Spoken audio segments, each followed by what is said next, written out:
6 tahap kematian yang pasti akan dilalui oleh setiap manusia. Ada 6 tahap kematian. Yang pertama yaitu tahap hari kematian. Hari ditetapkannya kematian oleh Allah Subhanahu wa taala. Kullu nafsin dha'iqatul maut. Setiap nyawa pasti akan mengalami kematian, dan hari itu sudah ditetapkan oleh Allah Subhanahu wa taala.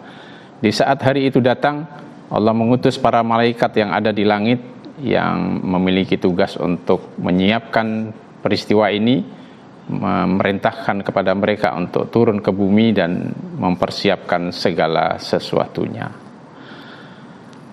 Hari ini adalah hari yang tidak ada seorang pun yang mengetahuinya. Bahkan orang yang akan mati itu sendiri juga tidak tahu, tetapi hanya merasakan perubahan-perubahan yang ada di dalam jasadnya. Tahap yang kedua adalah tahap pengambilan ruh secara berangsur-angsur, secara bertahap. Ya, dimulai dari telapak kaki, naik ke betis, kemudian naik ke perut, kemudian naik di atas perut, di dada, dan sampai ke kerongkongan. Ini tahap yang kedua yang pasti akan dilalui oleh setiap orang yang menghadapi proses kematian.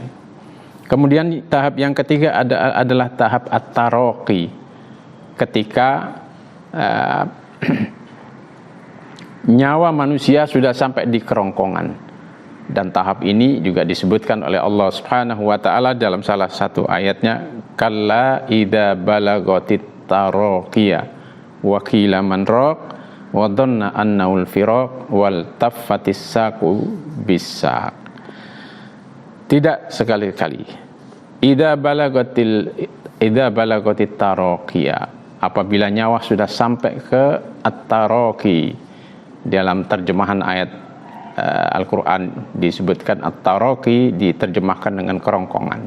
At-taraqi dalam bahasa Arab itu adalah dua tulang yang ada di bawah leher ini, di bagian atas, paling atas dari dada manusia, itu taraqi. Dan itu adalah salah satu tahapan ketika nyawa itu akan dicabut oleh malaikat, dari bawah naik terus ke atas sampai ke kerongkongan.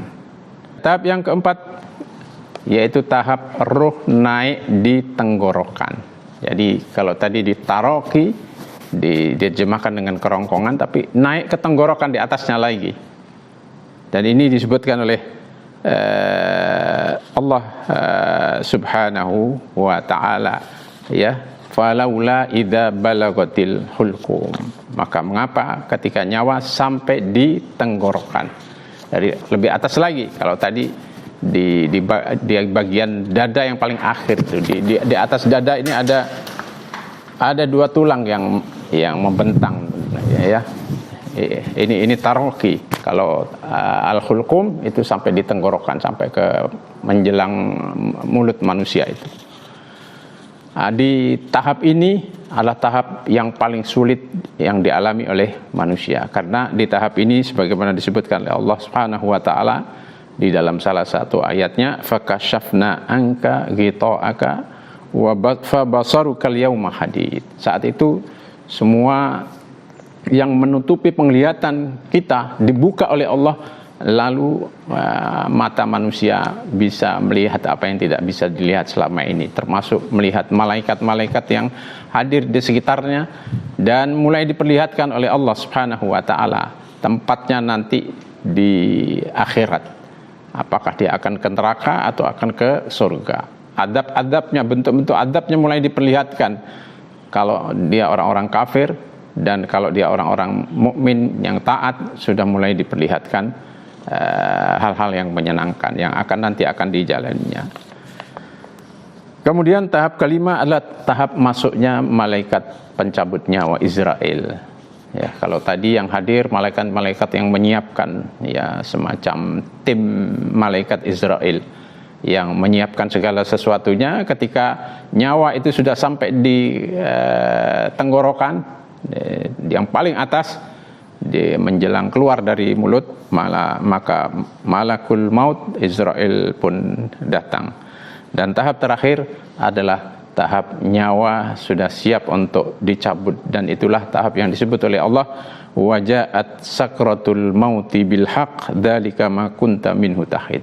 Dan datanglah sakratul maut itu dengan sebenar-benarnya, dan itulah kematian yang selalu kamu menghindar darinya.